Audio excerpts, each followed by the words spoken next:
کیونکہ وہ جانتا ہے کہ اس کی قربانی اس وادی کو تم جیسے بیڑیوں سے نجات دلا سکتی ہے۔ بڑا گھمنڈ ہے تمہیں، لیفٹیننٹ غرایا، دیکھتا ہوں تم زبان کیسے نہیں کھولتے، ابھی فر فر بولنے لگو گے۔ اس نے 2 فوجیوں کو اشارہ کیا، وہ انگوری کو باہوں سے پکڑ کر گھسیٹتے ہوئے ایک طرف لے جانے لگے۔ میں کانپ اٹھا، مجھے سمجھنے میں دیر نہیں لگی تھی کہ وہ میری زبان کھلوانے کے لیے کیا کرنے والے تھے۔ میں متوحش نگاہوں سے ادھر ادھر دیکھنے لگا۔ جب ہم اس طرف آ رہے تھے تو نوری اور عبداللہ ہم سے پیچھے رہ گئے تھے، اور میرا خیال تھا کہ انہوں نے دور سے ہی یہ صورتحال دیکھ لی تھی اور کہیں چھپ گئے تھے۔ مجھے یقین تھا کہ وہ کوئی نہ کوئی کارروائی ضرور کریں گے، لیکن میں پریشان ہو رہا تھا کہ انہیں دیر ہو گئی تو کارروائی کا کوئی فائدہ نہ ہوگا۔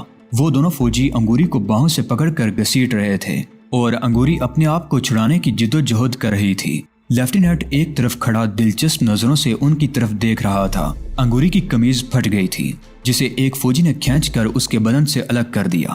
میں نے ایک بار پھر اپنی جگہ سے حرکت کرنا چاہی، مگر میرے سامنے کھڑے ہوئے فوجی نے رائفل کی نال زور سے میرے سینے پر ماری۔ میں لڑکھڑا کر رہ گیا۔ اس فوجی نے ایک پیر میرے سینے پر رکھ دیا اور رائفل کی نال میری کھوپڑی سے لگا دی۔ اس کی انگلی ٹرائگر پر تھی۔ میری نظر زمین پر پڑے ہوئے بابا عبدالفتاح کی طرف اٹھ گئی۔ اب تک وہ بے حس و حرکت پڑا تھا، لیکن اب اس کے جسم میں حرکت پیدا ہوتے دیکھ کر میں چونکے بغیر نہیں رہ سکا۔ لیفٹیننٹ بابا عبدالفتاح کے قریب ہی اس کی طرف پشت کیے کھڑا تھا، اور بابا عبدالفتاح دونوں ہاتھ زمین پر ٹکائے آہستہ آہستہ اٹھنے کی کوشش کر رہا تھا۔ جس فوجی نے مجھے دبا رکھا تھا اس کی پشت بھی بابا عبدالفتاح کی طرف تھی، وہ بھی اسے حرکت کرتے ہوئے نہیں دیکھ سکتا تھا۔ میں کنکھیوں سے کبھی بابا عبدالفتاح کی طرف دیکھتا اور کبھی اس فوجی کی طرف۔ آرام سے پڑا رہے، حرکت کی تو کھوپڑی اڑا دوں گا۔ فوجی مجھے گورتے ہوئے بیڑیے کی طرح غرایا۔ میں نے ایک بار پھر کنکھیوں سے بابا عبدالفتاح کی طرف دیکھا۔ وہ اس پوزیشن میں آ چکا تھا جیسے چیتا اپنے شکار پر جپٹنے کو تیار ہو۔ میں نے صرف ایک نظر انگوری کی طرف دیکھا، جو اب بھی چیختے ہوئے اپنے آپ کو چھڑانے کی جدوجہد کر رہی تھی۔ اس نے ایک فوجی کو لات مار کر دور گرا دیا تھا، اور اسی لمحے بابا عبدالفتاح بھی چیتے ہی کی طرح اپنی جگہ سے اچھلا۔ اس کا ہاتھ لیفٹیننٹ کے ہولسٹر پر پڑا، اور جب لیفٹیننٹ اچھل کر مڑا تو ریوالور بابا عبدالفتاح کے ہاتھ میں آ چکا تھا۔ خوف و دہشت سے لیفٹیننٹ کا چہرہ دھواں ہو گیا۔ بابا عبدالفتاح ایک بھی لمحہ ضائع کیے بغیر ریوالور کا ٹرائگر دباتا چلا گیا۔ ریوالور سے نکلنے والی گولیاں یکے بعد دیگرے لیفٹیننٹ کے پیٹ اور سینے میں پیوست ہوتی رہیں۔ وہ لڑکھڑا رہا تھا۔ اس نے خنجر بابا عبدالفتاح کی طرف اچھال دیا۔ لیفٹیننٹ کے اچھلنے اور چیخنے کی آواز سن کر وہ فوجی بھی تیزی سے مڑا جس نے مجھے دبا رکھا تھا۔ میری طرف سے اس کی توجہ ایک لمحے کو ہی ہٹی تھی۔ میں نے رائفل پر ہاتھ ڈال کر اسے ایک جھٹکے سے اپنی پیشانی سے ہٹایا، اور پھر دوسرا ہاتھ بھی رائفل پر ڈال کر ایک اور زوردار جھٹکا دیا۔ وہ فوجی لڑکھڑا کر دائیں طرف گرا۔ تیسرے جھٹکے سے رائفل میرے ہاتھ میں آ گئی۔ میں بڑی تیزی سے اٹھ کر کھڑا ہو گیا اور رائفل کا رخ اس فوجی کی طرف کر کے ٹرائگر دبا دیا۔ کئی گولیاں اس کے جسم میں پیوست ہو گئیں۔ اسی وقت درختوں کی طرف سے بھی فائرنگ کی آوازیں سنائی دینے لگی۔ میں بابا عبدالفتاح کی طرف لپکا، لیکن میں اس کی کوئی مدد نہیں کر سکتا تھا۔ لیفٹیننٹ کا پھینکا ہوا خنجر اس کی حلق میں پیوست ہو گیا اور وہ بے حس و حرکت ہو چکا تھا۔ میں نے دوڑ کر ایک درخت کی آڑ میں پوزیشن لے لی۔ پہلے میں سمجھا تھا کہ جو فوجی انگوری کو قابو میں کرنے کی کوشش کر رہے تھے، فائرنگ انہوں نے کی تھی، لیکن یہ فائرنگ سامنے درختوں میں چھپے ہوئے نوری اور عبداللہ کر رہے تھے۔ انگوری نے جس فوجی کو لات مار کر دور گرایا تھا وہ اٹھنے کی کوشش کر رہا تھا کہ عبداللہ کی گولیوں کا نشانہ بن گیا۔ دوسرا فوجی انگوری کو چھوڑ کر دوڑتا ہوا ایک درخت کی آڑ میں پوزیشن لے کر بیٹھ گیا تھا اور نوری کی طرف فائرنگ کر رہا تھا۔ نوری نے حماقت یہ کی کہ فائرنگ کرتے ہوئے چیختی ہوئی آگے کی طرف دوڑ پڑی جہاں انگوری پڑی ہوئی تھی، لیکن وہ چند قدم سے زیادہ آگے نہیں آ سکی۔ بھارتی فوجی کی ایک گولی اس کی پیشانی پر لگی اور وہ چیختی ہوئی گری۔ عبداللہ درخت کی آڑ سے نکل کر اس کی طرف لپکا تو وہ بھی بھارتی فوجی کی گولیوں کا نشانہ بن گیا۔ میرا دماغ گھوم رہا تھا، آنکھوں کے سامنے اندھیرا سا چھانے لگا، اور پھر انگوری کی چیخ سن کر میں ہوش میں آ گیا۔ وہ چیختی ہوئی میری طرف دوڑی آ رہی تھی اور پھر وہ ٹھوکر کھا کر منہ کے بل جاڑیوں میں گری۔ اس لمحے گولیوں کی ایک بوچھاڑ انگوری کے اوپر سے گزر گئی تھی۔ اگر وہ ٹھوکر کھا کر نہ گرتی تو بھارتی فوجی کی گولیاں اسے بھی چھلنی کر دیتی۔ انگوری پر فائرنگ کرنے کے لیے اس بھارتی فوجی کو درخت کی آڑ سے نکلنا پڑا تھا۔ اس طرح وہ میرے سامنے آ گیا اور میں نے فائر کھول دیا۔ بھارتی فوجی نے بھی ٹرائگر دبا دیا، مگر اس کی رائفل خالی ہو چکی تھی۔ اس نے رائفل پھینک دی اور اٹھ کر خوفزدہ انداز میں چیختا ہوا ایک طرف بھاگ کھڑا ہوا، مگر زیادہ دور نہیں جا سکا۔ میری رائفل سے نکلنے والی لاتعداد گولیاں اس کی پشت میں پیوست ہو گئیں اور وہ اوندے منہ ڈیر ہو گیا۔ میں اٹھ کر انگوری کی طرف لپکا۔ وہ بھی اٹھ کر میری طرف دوڑی۔ وہ وحشیانہ انداز میں چیختے ہوئے مجھ سے لپٹ گئی۔ میں نے بھی اسے اپنی باہوں کی لپیٹ میں لے لیا۔ وہ چند لمحے چیختی رہی اور پھر یک خاموش ہو کر میری باہوں میں جول گئی۔ وہ بے ہوش ہو چکی تھی۔ میں نے انگوری کو آہستہ سے نیچے لیٹا دیا۔ وہ اوپر کے در سے برہنہ تھی اور اس کے سینے پر ایک چھوٹا سا زخم بھی تھا جس سے خون رس رہا تھا۔ میں کچھ دیر تک متوحش نگاہوں سے ادھر ادھر دیکھتا رہا۔ انگوری کی پھٹی ہوئی قمیض ایک طرف جاڑیوں میں پھنسی ہوئی تھی۔ میں نے وہ قمیض اٹھا کر جیسے تیسے کر کے اس کے جسم پر اس طرح ڈال دی کہ برہنگی چھپ گئی۔ میں دوڑتا ہوا عبداللہ کے پاس پہنچ گیا۔ وہ ختم ہو چکا تھا۔ چند گز پرے نوری کی لاش پڑی تھی۔ اس کی آنکھیں کھلی ہوئی تھیں۔ یوں لگتا تھا جیسے آسمان کی طرف دیکھتے ہوئے پوچھ رہی ہو کہ معصوم اور بے گناہ کشمیری عوام پر ڈھایا جانے والا یہ ظلم کب ختم ہوگا؟ ظالموں کے ہاتھ کون روکے گا؟ مظلوموں کی داد رسی کون کرے گا؟ میں نے اس کی آنکھیں بند کر دیں اور دوبارہ انگوری کے پاس چلا آیا تھا۔ وہ ایک جرأت مند لڑکی تھی۔ میں نے اس کی بہادری کا مظاہرہ دیکھا تھا۔ میں نے اسے غاصب دشمن پر موت برساتے ہوئے دیکھا تھا۔ دشمن پر گولیاں برساتے ہوئے اس کی آنکھوں میں وہ چمک دیکھی تھی جو عزت و ہمت کا مظہر ہوتی ہے۔ وہ بزدل نہیں تھی، لیکن اس وقت وہ خونخوار بیڑیوں میں اس طرح گر گئی تھی کہ اس کے حواس جواب دے گئے تھے۔ اس نے آخری دم تک ان بیڑیوں کا مقابلہ کیا تھا۔ اپنی آبرو بچانے کے لیے وہ ہوش و حواس کی آخری حد تک مزاحمت کرتی رہی تھی، اور جب وہ میری طرف دوڑی تو اس کے حواس جواب دے گئے تھے اور وہ مجھ سے لپٹ کر بے ہوش ہو گئی تھی۔ میں گھٹنوں کے بل انگوری کے پاس جھک گیا اور اس کے گال تھپ تھپا کر اسے ہوش میں لانے کی کوشش کرنے لگا، لیکن کامیابی نہ ہوئی تو دوڑ کر ندی پر پہنچ گیا۔ دونوں ہاتھوں کے پیالے میں پانی بھرا اور انگوری کے قریب پہنچ کر پانی اس کے منہ میں ٹپکانے لگا۔ کچھ چھینٹے اس کے چہرے پر بھی ڈالے۔ مجھے دوسری مرتبہ پھر پانی لانا پڑا۔ اس مرتبہ نتیجہ خاطر خواہ نکلا۔ وہ پہلے تو کسمسائی، پھر آنکھیں کھول دی۔ چند لمحے متوحش سی نگاہوں سے میرے چہرے کو تکتی رہی، پھر اسے سب کچھ یاد آ گیا اور وہ اچھل کر چیختی ہوئی مجھ سے لپٹ گئی۔ وہ جھٹکے سے جب اٹھی تو قمیض اس کے جسم پر سے ہٹ گئی تھی، لیکن اسے ابھی اپنی برہنگی کا احساس نہیں ہو سکا تھا۔ صورتحال نہایت سنگین ہونے کے باوجود میں اسے چشم پوشی نہ کر سکا۔ اس روز جب میں نے پہلی مرتبہ انگوری کے گھر میں اسے دیکھا تھا تو قمیض کے نیچے اباروں کو دیکھ کر میرا دل عجیب طرح سے مچلا تھا، اور میں جتنی دیر وہاں رکا تھا کنکھیوں سے اس کی طرف دیکھتا رہا تھا۔ پھر میں گلمرگ چلا گیا۔ میں کئی روز اس سے دور رہا، لیکن اس کی تصویر ایک لمحے کو بھی میری آنکھوں سے اوجھل نہیں ہوئی تھی، اور جب وہ دوبارہ ملی تو بھی میں اسے دیکھتا رہتا تھا۔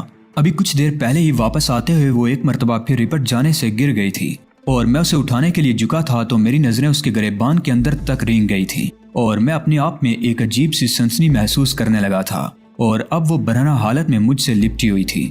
میرے دونوں ہاتھ اس کی برہنہ پشت پر تھے، لیکن میرے اندر نہ تو کسی جذبے نے سرکشی کی تھی اور نہ ہی خون کی گردش میں تیزی آئی تھی۔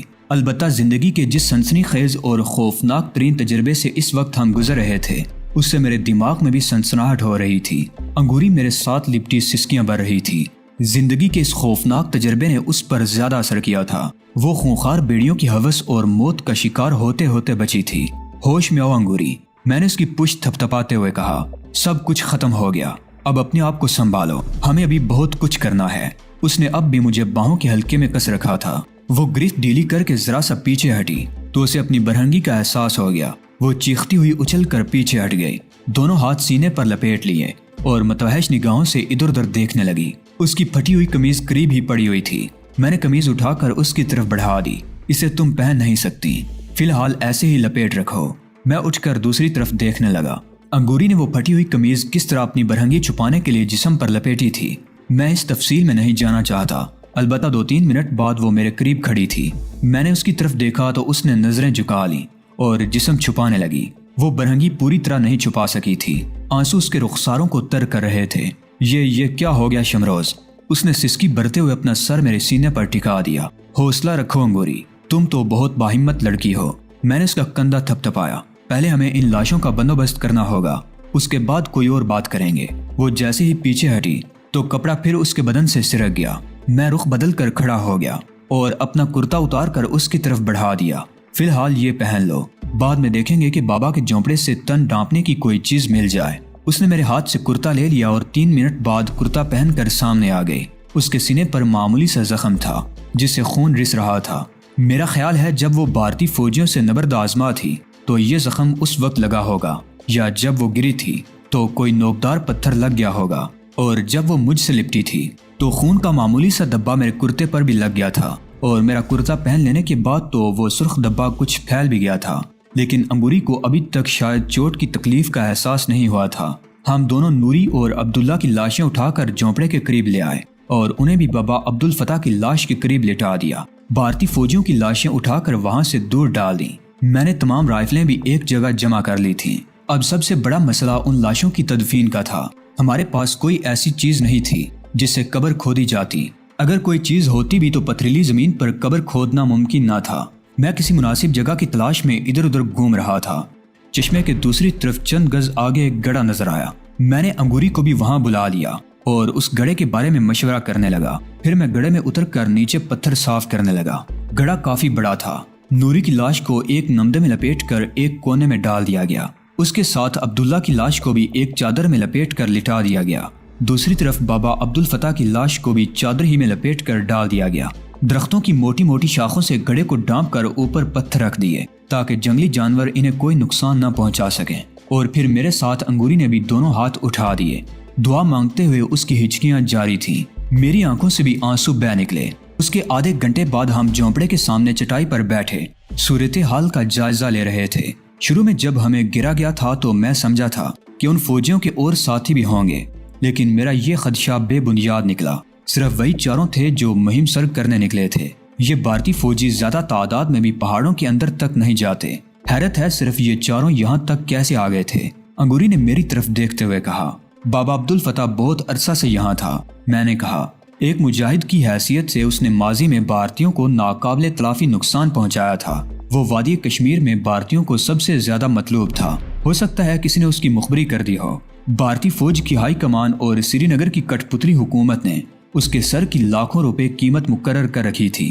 ہو سکتا ہے اس لیفٹیننٹ کو اس کے بارے میں اطلاع ملی ہو اور وہ صرف 3 آدمیوں کو لے کر بابا عبدالفتاح کو پکڑنے کے لیے یہاں آ گیا تھا تاکہ بہادری کے اس کارنامے پر سرکار سے انعام حاصل کر سکے۔ تم ٹھیک کہتے ہو، انگوری بولی، لیکن انہیں کیسے پتا چلا کہ بابا عبدالفتاح کے علاوہ یہاں کوئی اور بھی موجود ہیں؟ یہاں بہت سی ایسی چیزیں بھی موجود ہیں جن سے اندازہ لگایا جا سکتا ہے کہ یہاں ایک سے زیادہ افراد رہائش پذیر ہیں۔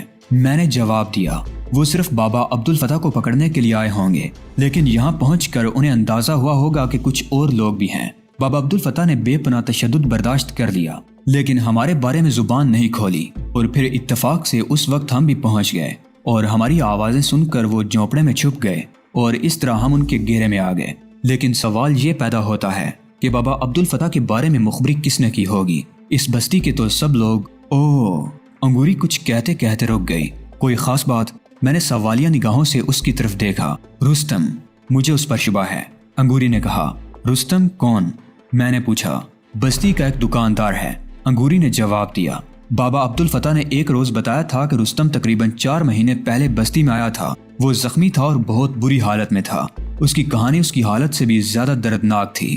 انگوری چند لمحوں کو خاموش ہوئی، پھر بات جاری رکھتے ہوئے کہنے لگی، بابا عبدالفتاح کے کہنے کے مطابق سری نگر میں رستم کے ہاتھوں ایک فوجی مارا گیا تھا۔ سری نگر کے شہری اس روز سری نگر کی پولیس اور فوج کے مظالم کے خلاف لال چوک پر مظاہرہ کر رہے تھے۔